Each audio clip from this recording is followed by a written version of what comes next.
할렐루야.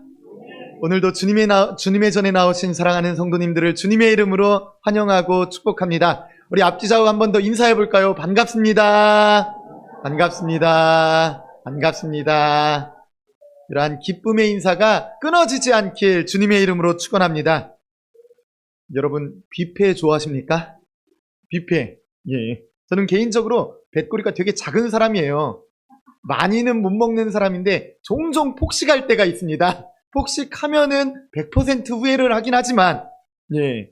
그래서 배꼽이가 작다 보니까 뷔페를 가면 참 손해인 사람 중에 한 사람입니다. 2접시 정도 먹으면은 이제 배가 부르기 시작해서 못 먹습니다. 그러니 같이 저와 뷔페를 갔던 사람들은 저를 못마땅하게 여깁니다. 그럴 거면 뭐하러 왔어? 아니, 가자고 하니까 왔지. 저는 늘 이 생각을 하는데 참 많이 혼나기도 했던, 많은 친구들에게 혼돈하고 많은 주변 사람들에게 뷔페 와서 왜 그거밖에 못 먹냐, 더 먹어라 라고 하는데 이 용량이 돼야 먹죠. 그래서 못 먹을 때가 많은 사람입니다만 그래도 뷔페 가는 것은 참 좋아합니다. 먹고 싶은 것을 마음껏 먹을 수 있잖아요. 많이는 못 먹어도 누구에게나 먹고 싶은 건 있지 않습니까? 그것들을 마음껏 먹을 수 있으니 많이 먹진 못해도 그저 바라만 보아도 행복한, 야, 저거 내가 좋아하는 건데 저렇게 많네? 이런 것들 있지 않습니까? 저만 그럽니까? 예, 다들 안 그런 것 같은데 예, 맛있어 보이는 그 행복한 감정, 예, 그런 감정이 있지 않습니까?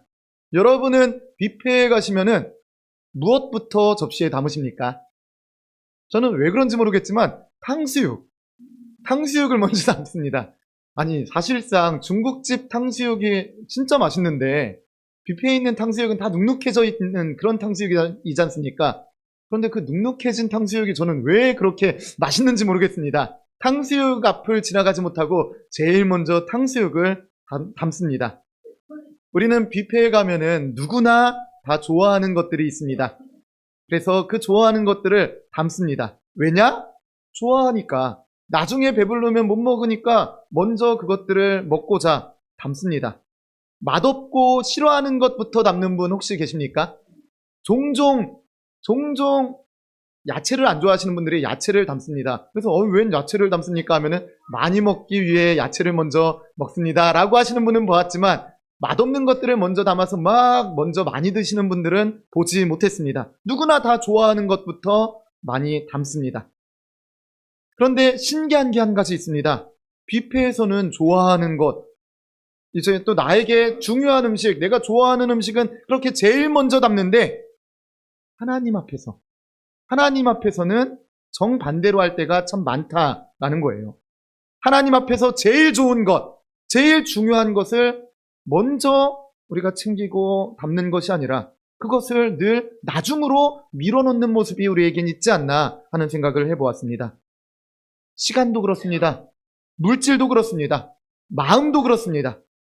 일단 급한 것부터 처리하고 남으면 그때 하나님께 드리겠습니다 라고 알게 모르게 생각하며 살아갈 때가 저와 여러분들에겐 있다라는 것입니다. 또 우리 마음속 깊은 곳에 다들 이런 본능 있을 거예요. 내가 이뤄놓은, 내가 일궈놓은 많은 것들을 보면 이건 내 거다. 내가 이루고 내가 벌은 거니까 내 마음대로 써도 된다 라는 생각 누구에게나 찾아옵니다. 여러분, 이런 생각이 나쁜 생각일까요? 전 나쁜 생각이라고 생각하지 않습니다. 왜 이게 나쁜 생각이 아니냐?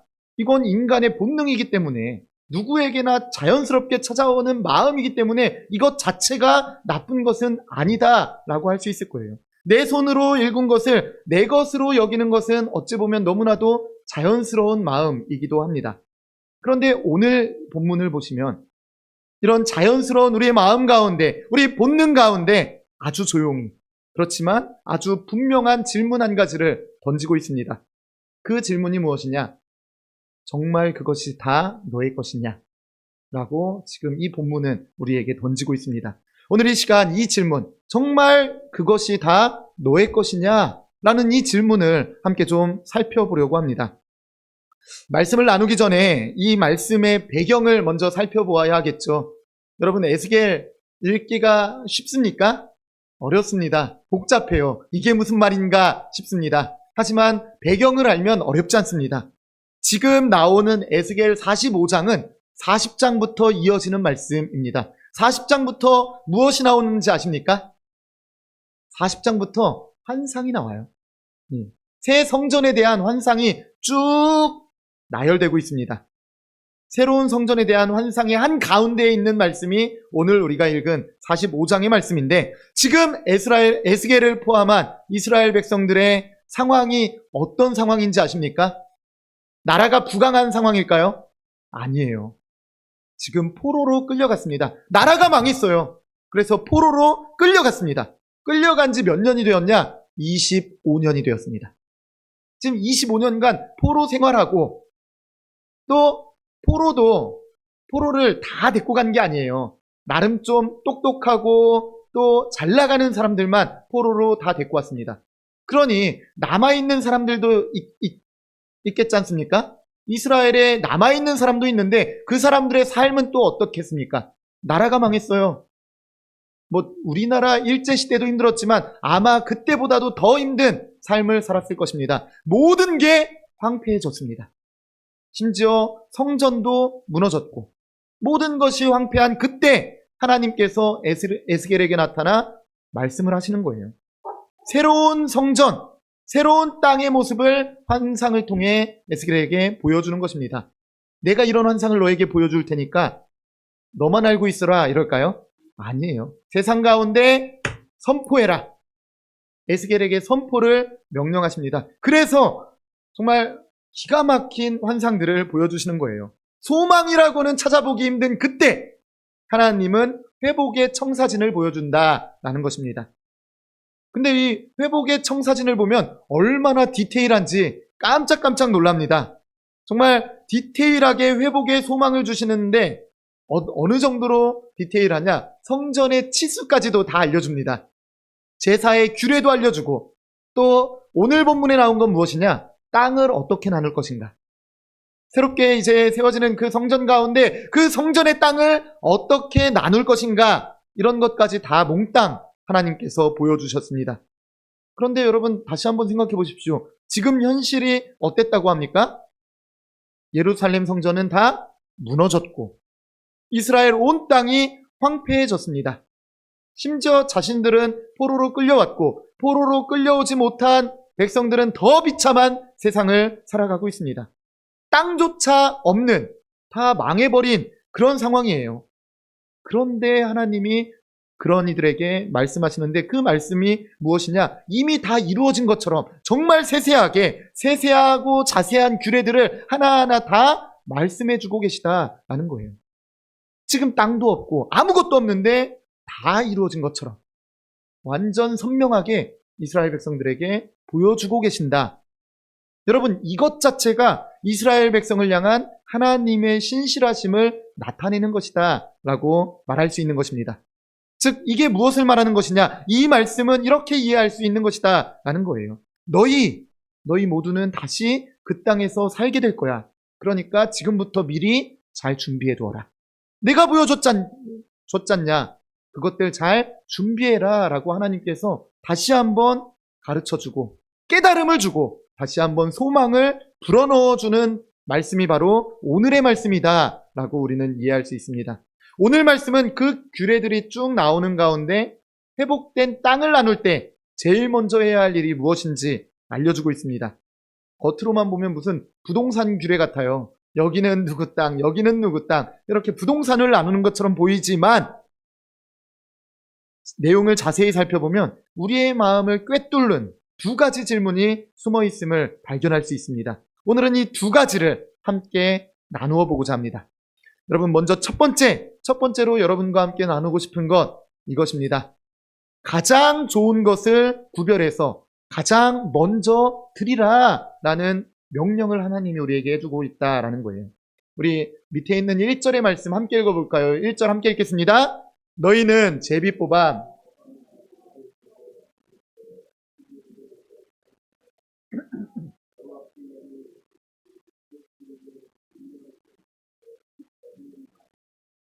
그 구역 안 전부가 거룩하리라. 아멘.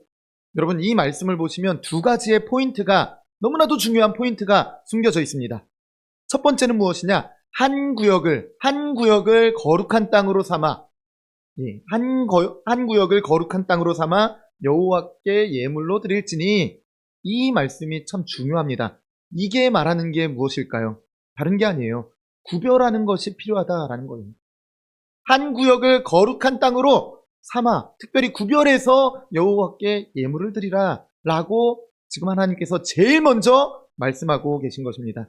이 말씀에 나오는 예물이라는 단어도 우리가 한번 살펴보아야 합니다. 이 예물이라는 단어, 따로 구별하여 떼어놓다 라는 히브리어 뜻이 있습니다. 예물은 그냥 드리는 게 아니라 따로 구별해서 떼어드리는 게 예물이다 라는 것입니다. 여러분, 예물이 무엇인지 다시 한번 기억하시기 바랍니다. 따로 구별해서 떼어놓아 드린 것, 이것이 예물입니다. 특히 성경 이 다음에 나오는 3, 4, 5절을 보시면 이 구별 안에서도 등급이 또 나뉘어요. 또 나뉩니다. 성전이 세워질 가장 거룩한 자리가 존재하고, 그 다음에 제사장들이 거주하는 자리가 존재하고, 그 다음에 레위인들이 거주하는 자리가 존재하고, 이렇게 여러 자리들이 다 구별됩니다. 뒤섞이지 않게 하나씩 따로 구별해서 정해두는 거예요. 여러분, 왜 이렇게까지 구별해야 할까요? 구별해야 하는 이유, 그 이유는 다른 게 아닙니다. 구별하는 이유는 구별하지 않는다면 결국에 다 똑같아지기 때문에 구별해서 철저히 두어라 라는 거예요.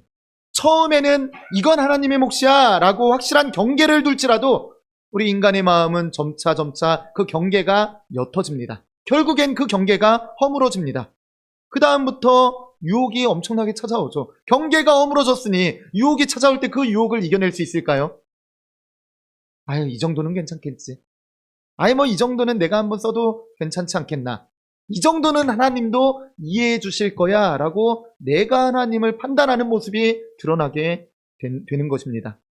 그렇게 점점 하나님의 몫까지, 예전 같으면 이렇게 나누었던 하나님의 몫, 나누어서 따로 두었던 하나님의 몫도 이 경계가 허물어진다면 이 하나님의 몫까지도 내 것처럼 여겨지게 되고 내 것처럼 써버리게 되는 것입니다. 그래서 구별해야 된다라는 것입니다. 구별은 다른 게 아니에요. 하나님의 것과 나의 것, 인간의 것, 그런 경계가 흐려지는 것을 방지하는 최소한의 울타리다라고 우리는 이해해야 합니다. 사랑하는 성도 여러분, 우리의 삶에도 이런 구별의 자리가 있지 않습니까? 시간에 대한 구별 필요합니다. 또 물질에 대한 구별 우리는 너무나도 필요합니다. 우리가 생각해야 할 것, 이 시간, 이 예배드리는 이 시간만큼은 무슨 일이 있어도 하나님께 드리는 시간이야 라는 구별이 있어야 합니다.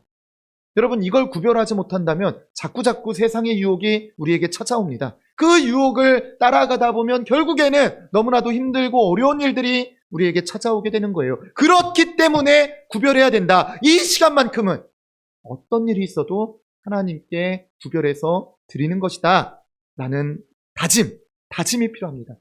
시간에 대한 구별, 우리는 늘 기억하며 하나님께 나눠야 합니다. 주일뿐만이 아니에요. 하루하루 살아가며 매 순간순간마다 내 마음을 세상은 우는 사자와 같이 뺏으려고 합니다. 그때 구별해서 하나님께 드려야 되는 거예요. 구별해서 드려야 우리가 하나님께 든든히 설 수 있기 때문에, 하나님 앞에 당당히 설 수 있기 때문에 우리는 구별해서 하나님께 드려야 하는 것이고, 또 구별해서 드릴 때 하나님이 우리의 삶을 축복하심을 날마다 기억하는 저와 여러분 되시길 주님의 이름으로 축원합니다. 시간만 구별해야 될까요? 아니에요. 물질도 우리는 구별해야 합니다. 이 물질은 무슨 일이 있어도 하나님의 나라를 위해, 하나님을 위하여 쓰는 거야 라는 그 구별이 우리에게 확실히 있어야 합니다. 제가 늘 말씀드리지 않습니까? 여러분, 하나님께 드리는 예물은 액수가 중요한 것이 아닙니다.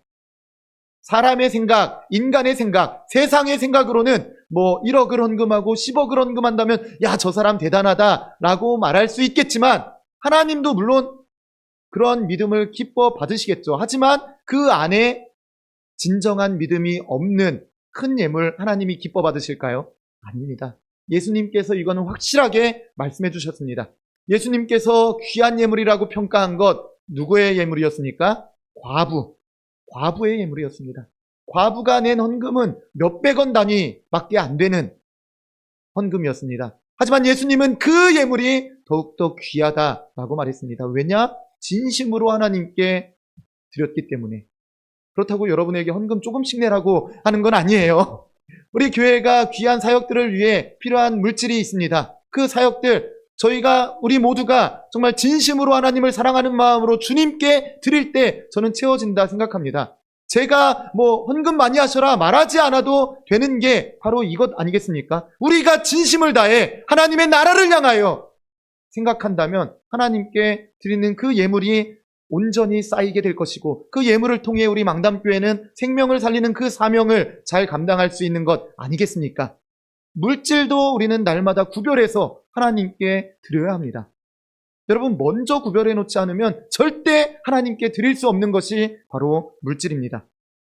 만약에 우리가 우리의 시간과 우리의 물질도 여유가 있을 때 하나님께 온전히 드려야지, 지금은 이래서 안 돼, 여유가 있을 때 드리자라고 생각한다면 여러분, 여유가 찾아올까요? 여유가 절대 찾아오지 않습니다. 제 친구 중에 한 명이 늘 자기는 20대 초반부터 좀 결혼 준비를 철저히 해서 결혼한다고 말했던 친구 있습니다. 그 친구 결혼했을까요? 아직도 결혼 못했습니다. 아직도 결혼 못하고 아직 좀 이 부분이 미흡해, 이 부분 좀 채우면은 결혼할 거야.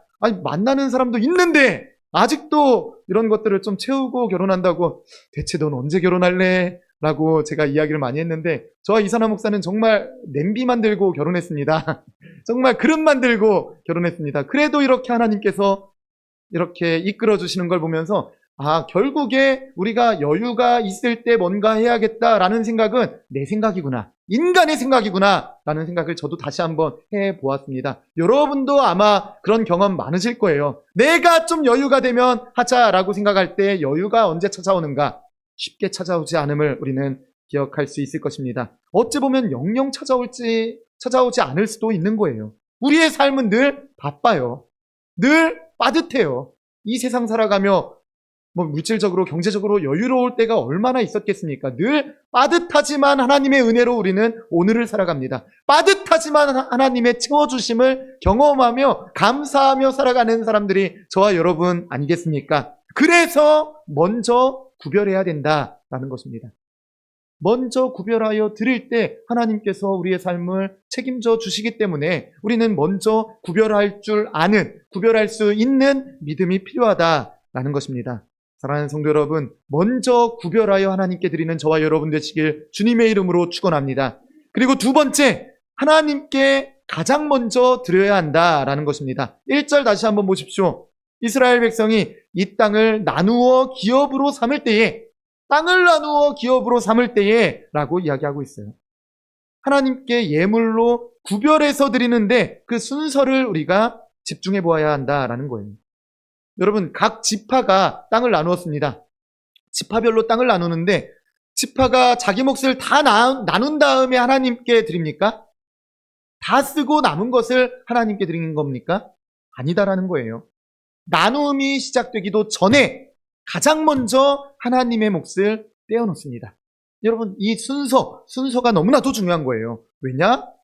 무엇을 먼저 떼어놓느냐, 이게 사실상 내가 진짜 주인으로 삼고 있는 게 무엇인지 드러내는 표식이기 때문입니다. 나중에 남은 것을 드린다면 그것은 이런 거예요. 당신은 이것보다는 조금 후순위에 있는, 다음 순위에 있는 분입니다. 덜 중요한 분입니다. 라고 고백하는 것과 똑같다라는 거예요. 반대로 제일 먼저 떼어놓고 드린다면 당신이 첫 번째입니다. 라는 표현 아니겠습니까? 여러분, 현실적으로도 그렇지 않습니까? 다 필요한데 다 쓰고 남으면 하나님께 드리자 하고 미뤄두면 신기하게도 늘 남는 게 없습니다. 미리 먼저 생각해서 떼어놓아야만 그것을 온전히 드릴 수 있다라는 것입니다. 사랑하는 성도 여러분, 여러분은 무엇을 생각하며 오늘을 살아가고 계십니까? 또 무엇을 생각하며 내일을 꿈꾸고 계십니까? 예를 들어 여러분이 월급을 받거나 목돈이 생기면 무엇부터 하고 싶으십니까? 또 오늘 아침에 눈 뜨고 기상하셨을 때 가장 먼저 한 일은 누구를 위한 것이며 또 무엇을 위한 것이셨습니까? 한번 생각해 보십시오. 우리의 삶을 한번 돌아보길 간절히 소망합니다. 저와 여러분이 무엇을 첫 번째로 여기며 살아가는지 한번 돌아보길 소망합니다. 그리고 연습해 봅시다. 그 연습 다른 게 아니에요. 나의 첫 번째는 하나님이 되게 하소서. 우리 PPT 다시 한번 넘겨주시. 예, 우리 함께 읽어볼까요? 나의 첫 번째가 하나님이 되게 하소서. 이 믿음의 고백이 저와 여러분에게 필요함을 반드시 기억하시기 바랍니다. 이렇게 구별해서 하나님께 먼저 드린 내 시간, 내 물질, 먼저 구별해서 그렇게 드린다면 우리에게 분명한 유익이 있습니다. 여러분, 먼저 드리면 유익하다라는 거예요. 무엇이 유익하냐? 첫 번째는 우리가 염려에서 놓이게 된다라는 것입니다. 우리가 모든 것을 내 힘으로 움켜쥐고 있으면 힘들어요. 모든 문제 내가 막 해결하려고 하면 그 마음이 어떻겠습니까? 얼마나 힘이 듭니까? 그런데 먼저 하나님께 구별해서 드리고 나면 신기하게도 남은 것 또한 주님께서 지키시고 채우신다라는 것을 온몸으로 몸소 체험할 수 있게 됩니다. 손에 힘을 빼야 됩니다. 내 손에 움켜쥐려 하는 모든 것, 내가 움켜쥐면 안 됨을 기억하시고 하나님께 먼저 내어놓을 때 염려에서 그때 비로소 우리는 해방됨을 맞이할 수 있는 것입니다. 그러니 하나님께 먼저 구별해서 드리는 게 유익한 것 아니겠습니까? 또 하나님께 구별해서 먼저 드리면 남은 것을 우리는 더 자유롭게 누릴 수 있습니다. 왜냐? 하나님께 드리고 남은 것들을 더 자유롭게 우리는 사용할 수 있는 마음이 주어지고 생각이 주어지고 또 그러한 여유가 우리에게 주어지는 거예요. 그리고 그렇게 살아가면은 삶의 우선순위가 자연스럽게 정돈됩니다. 무엇이 중요하고 무엇이 그 다음 중요하고 무엇이 조금 덜 중요한지 이 우선순위가 명확하게 이제 세워지는 거예요. 첫 자리 하나를 정말 바로 세워두니 그 다음에 있는 모든 것들이 잘 이루어지는 은혜를 우리가 함께 누릴 수 있는 거예요. 여러분, 단추가 그렇지 않습니까? 첫 단추를 잘 잠궈야만 우리가 두 번째, 세 번째 단추 잘 잠글 수 있지 않습니까? 제가 예전에 한번 그거 잘못 잠그고 나가서 정말 큰 창피를 당했던 적이 있었습니다. 와이셔츠를 입었는데 몰랐습니다. 나가서 누가 되게 조심스럽게 지적해 주더라고요. 첫 단추를 잘못 잠궜더니 이런 창피를 경험하는구나 라는 경험을 해본 적이 있는데 여러분, 첫 단추를 잘 잠궈야 합니다. 사랑하는 성도 여러분, 우리는 가장 좋은 것을 먼저 구별해서 하나님께 드려야 합니다. 생각해 보십시오. 여러분이 아무리 세상 가운데 계산을 해보려 해도 진짜 유익이 되는 것 하나님께 먼저 구별해서 드리는 거예요. 왜냐? 하나님이 역사의 주관자시니까. 하나님이 내 인생의 주관자이시고 이 세상의 주관자이시기 때문에 하나님께 먼저 드리면 하나님이 더 좋은 것으로 채워주는 놀라운 은혜를 저와 여러분은 체험할 수 있습니다. 손해보는 것 같지만 더 큰 유익이 있는 선택이 바로 하나님께 먼저 드리는 것입니다. 나의 시간을 먼저 하나님께 드리면 이후의 시간 하나님이 책임지십니다. 나의 물질을 하나님께 먼저 드리면 하나님이 이후의 물질 책임져 주십니다. 선하신 하나님을 우리 마음의 중심에 두고 좋은 것을 먼저 구별해서 하나님께 드리는 저와 여러분 되시길 주님의 이름으로 축원합니다. 그렇다면 오늘 말씀 첫 번째는 이렇게 구별해서 하나님께 드려야 된다라는 것이었는데 두 번째는 바로 이것입니다. 우리가 가지게 되는 힘, 섬기는 데 써야 된다라는 것입니다. 6절에서 8절을 보면 흥미로운 규정이 하나 더 나옵니다. 성전과 제사장, 레위인의 몫을 정한 다음에 이번에 왕의 몫을 정합니다. 이 왕, 여기서 우리 한글로 왕이라고 표현된 것은 히브리어로 나시라는 단어라고 합니다. 이 나시라는 단어는 이스라엘의 지도자, 통치자를 뜻하는 단어예요. 즉 다스리는 사람을 뜻하는 것인데 8절을 보면 왕의 몫을 따로 정하는 이유가 분명하게 나오고 있습니다. 아니, 왕이면은 그냥 다 왕이 마음대로 쓸 수 있는데 굳이 왜 몫을 정할까 생각할 수 있지 않습니까? 근데 성경은 철저하게 왕의 몫을 딱 정해놓습니다. 우리 8절 함께 읽어볼까요? 함께 읽겠습니다. 이 땅을 왕에게 돌려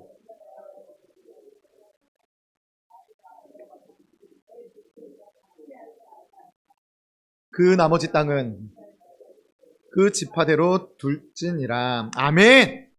여러분, 왕의 몫을 따로 이렇게 미리 정한 이유가 무엇이라고 합니까? 왕들이 내 백성을 압제하지 못하도록, 즉 왕이 마음대로 백성의 땅을 빼앗지 못하게 하나님은 왕의 몫을 딱 정해 놓았다라는 것입니다. 여러분, 에스겔 당시에 멸망하기 전 이스라엘의 모습을 한번 생각해 보면 어떨까요?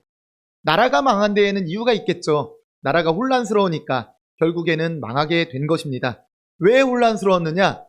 부정부패가 판을 쳤습니다. 부정부패가 너무나도 많이 일어났어요. 심지어 왕들이 포악했습니다. 에스겔 22장을 보시면은 나중에 집에 가서 한번 찾아보십시오. 에스겔 22장을 보시면 왕들을 향해 이렇게 표현해요. 먹이를 움키는 우는 사자라고 왕들을 표현합니다. 여러분, 왕이 먹이를 움키는 우는 사자라는 거예요. 얼마나 포악한 것입니까? 먹이만 보면 막 달려가서 빼앗는 그런 모습을 보였다라는 거예요. 또 그뿐입니까? 34장에 또 나옵니다. 34장에 또 나와요. 자기만 먹고 양떼는 먹이지 않는 목자들이라고 왕을 표현했습니다. 자기만 먹고 양떼는 먹이지 않는 목자.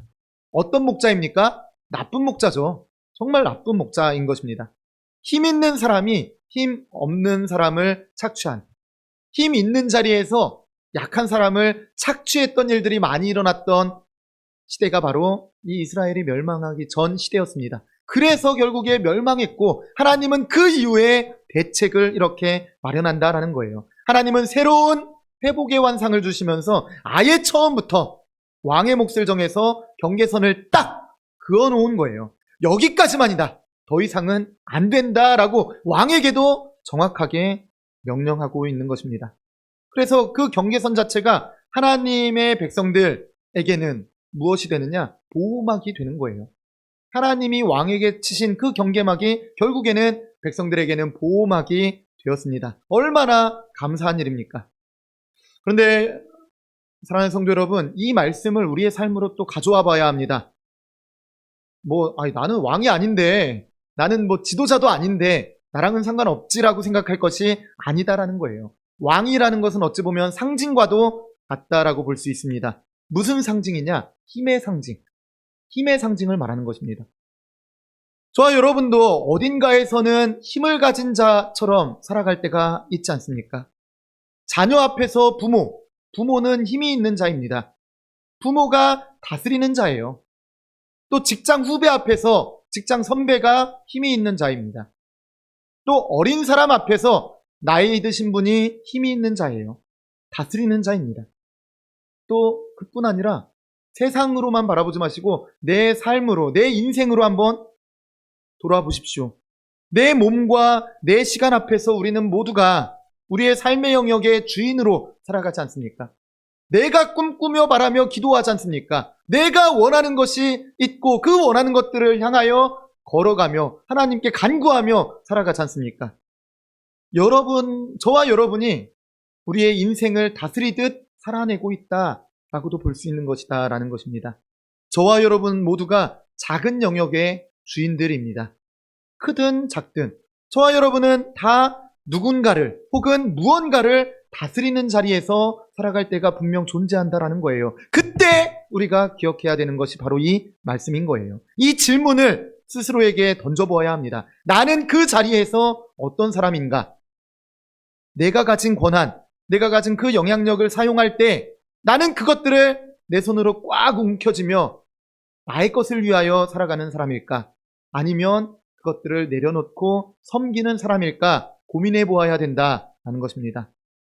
또 나는 내 이익을 위해 내 아랫사람, 내 주변의 다른 사람들을 사용하고 있진 않은가? 우리는 정말 뼈저리게 한번 고민해 보아야 합니다.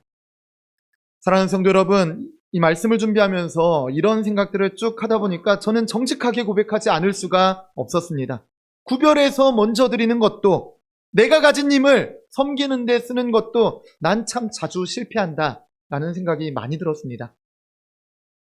한번 생각해 보십시오. 이렇게 구별해서 드린다는 것 세상 가운데 결코 쉬운 일 아니고, 내가 가진 힘을 오롯이 섬기는 데 쓴다는 게 결코 쉬운 것이 아니었습니다. 나는 나름대로 결심을 열심히 하지만 살다 보면 자꾸자꾸 내 유익을 바라보게 되고 내 유익을 향하여 걸어가게 되고 내 마음도 결국에는 내 유익을 향해 나아가다 보니 연약한 자들을 외면할 때가 있었고 그들을 위해 기도하지 못할 때가 많이 있었다라는 생각이 많이 들었습니다. 살다 보니 자꾸자꾸 순서가 뒤집히는 주어진 힘을 내 편한 대로 쓰고 싶어하는 그러한 모습을 발견하며 참 회개하는 시간을 갖게 되었습니다. 사랑하는 성도 여러분, 여러분들은 어떤 마음이 있으십니까? 여러분이 다스리는 것들을 어떻게 다스리고 계십니까? 하나님께서 이 시간 저와 여러분에게 이야기하고 계십니다. 섬기는 데 사용해야 된다. 섬기는 것이 결국에 유익이고 섬기는 것이 결국에 축복의 마중물임을 기억해라 라고 저와 여러분에게 이 시간 말씀해주고 있진 않은가 하는 생각을 해보았습니다. 여러분, 우리는 이렇게 자기의 몫을 내려놓고 백성을 위해 힘쓰는 한 사람을 생각해 볼 수 있습니다. 그 사람 성경을 통해 알 수 있습니다. 그 사람이 누구이냐? 예수 그리스도이십니다. 하늘의 모든 권세를 가지신 분이 바로 예수님 아니십니까? 그분이 자신의 권한과 자신의 모든 것을 자신의 유익에 따라 움켜쥐지 않으시고 오히려 낮아져서 섬기셨습니다. 우리의 신앙은 이렇게 예수님께로 나아가야 합니다. 한 걸음 더 나아가야 돼요. 그러니 오늘 우리가 이 말씀 앞에서 부족함을 느낄지라도 절망할 것이 아니라 예수님을 바라보고 그분의 모습을 닮아가고자 노력해야 된다라는 생각을 할 수 있게 되는 것입니다. 우리와 똑같은 인간의 모습을 입고 오신 우리 예수님께서 우리에게 선명하게 보여주셨습니다. 어떻게 살아가야 할지 보여주셨어요. 세상은 그 삶을 바보 같은 삶이라 손가락질을 했지만 그 삶이 결국에는 이기는 삶 아니었습니까? 승리하는 삶임을 예수님께서 보여준 것 아니십니까? 그러니 저와 여러분이 선택해야 할 것도 예수님이 사셨던 그 삶을 우리는 선택해야 된다. 다짐할 수 있는 것 아니겠습니까? 사랑하는 성도 여러분, 이 시간 우리 함께 다시 한번 결단하길 소망합니다. 특별히 이번 한 주 두 가지를 품어보았으면 좋겠습니다. 하나는 내가 이건 내 것이야 라고 붙들고 있는 한 가지, 그것들 한번 여러분 지금 떠올려 보십시오. 이건 내 것이야 라고 우리가 생각하는 붙들고 있는 그 한 가지, 그것을 먼저 하나님께 구별해서 드려봅시다. 그렇게 드림이 더 큰 기쁨이 돼요. 그리고 또 하나는 내가 다스리고 있는 것, 내가 다스리는 그것을 한번 또 떠올려 보시기 바랍니다. 여러분은 무엇을 다스리며 살아가고 계십니까? 누군가를 다스릴 수도 있고, 확실한 것은 누구나 자신의 인생과 자신에게 주어진 그런 시간을 컨트롤하며 다스리며 살아가고 있습니다. 그 자리, 우리가 다스리는 그 자리에 섬김의 씨앗을 한번 마음껏 뿌려보자라는 거예요. 여러분이 다스리는 그곳에 섬김의 씨앗을 뿌려보시기 바랍니다. 섬김의 씨앗을 뿌린다는 것, 내 생각을 앞세우는 것이다? 아니다. 오직 하나님의 생각을 앞세우고, 그러면은 우리의 언행심사를 다시 한번 돌아보게 만들 것입니다. 그리고 그 언행심사도 그 방향이 나에게 향한 것이 아니라 하나님께 향해 나아가야 한다라는 사실을 여러분들은 다시 한번 기억하게 될 것입니다. 여러분, 우리는 섬김의 자리로 나아갈 때 행복을 누릴 수 있습니다. 그래서 우리 교회에 주신 비전이 바로 이것 아니겠습니까? 믿음의 역사가 우리 안에 일어나야 하는 것이고, 또 믿음의 역사만 누리는 것이 아니라 믿음의 역사가 계속 이어지기 위해 필요한 것이 무엇이냐? 사랑의 섬김이다 라는 것입니다. 믿음의 역사와 사랑의 섬김이, 사랑의 수고가 계속해서 우리 교회에 이어진다면 행복한 교회 됩니다. 그리고 교회가 행복하면 성도는 자연스럽게 행복한 성도가 될 것입니다. 바라옵고 나옵기는 저와 여러분 모두가 믿음의 역사를 날마다 이루어가고 또 사랑의 수고를 마다하지 않아서 행복한 교회를 함께 세워나가는 거룩한 일꾼들 되시길 주님의 이름으로 축원합니다. 행복한 교회를 세울 때 행복한 성도가 되는 것입니다. 행복한 성도로서 이 땅 위에, 여러분 세상 가운데 행복하지 못하다라고 고백하며 살아가는 사람들이 얼마나 많습니까? 지금 이 시간에도 눈물 흘리는 많은 영혼들이 있습니다. 그들을 향해 행복한 성도인 저와 여러분이 나아가야 하지 않겠습니까? 그러면 어떤 역사가 이루어지냐? 생명 살리는 역사가 이루어지는 것입니다. 그것이 우리 교회에 주신 사명인 것입니다. 우리는 행복한 성도가 되어 눈물 흘리는 자에게 나아가고 그들의 눈물을 닦아주고 그들의 슬픔을 함께 슬퍼하며 같이 눈물 흘려줄 수 있는 자가 돼야 돼요. 슬퍼하는 사람에게 아유 네가 이렇게 했으니 네가 잘못했네 라고 말한들 무슨 유익이 있겠습니까? 슬퍼하는 자 옆에서 한번 부둥켜 안아주시며 같이 울어주는 것, 그게 위로 아니겠습니까? 우리 다시 한번 힘내보자라고 말할 수 있는 한마디, 이것이 또한 사랑의 수고 아니겠습니까? 여러분의 한마디로 생명이 살아납니다. 하나님이 여러분에게 그러한 능력을 주셨고 그러한 상황과 여건을 앞으로도 주실 것입니다. 우리 이번 한 주간 이 한마디 마음에 새기고 살아볼까요? 우리 함께 읽겠습니다. 하나님께 먼저 구별하여 드리고 모든 것을 섬기는 데 쓰겠습니다. 아멘. 하나님께 먼저 구별하여 드릴 수 있는 믿음을 이 시간 허락하여 주옵소서. 다시 한번 고백하시고 모든 것을 하나님께 섬기는 데, 모든 것을 주님을 위해 섬기는 데 쓰겠습니다 라고 고백하여서 하나님이 부어주시는 더 큰 은혜와 더 큰 축복을 마음껏 누려서 정말 하루하루가 기대가 되고 행복해서 정말 비명이 나오지 않을 수 없는 날마다 기쁨의 비명이 끊어지지 않는 우리 망담교회 모든 교우님들의 삶이 되시길 주님의 이름으로 축원합니다. 우리 이 시간 다 함께 자리에서 일어나셔서 아까 함께 불렀던 찬양입니다. 아무도 예배하지 않는 이 찬양을 부르며 함께 결단하며 나아가겠습니다.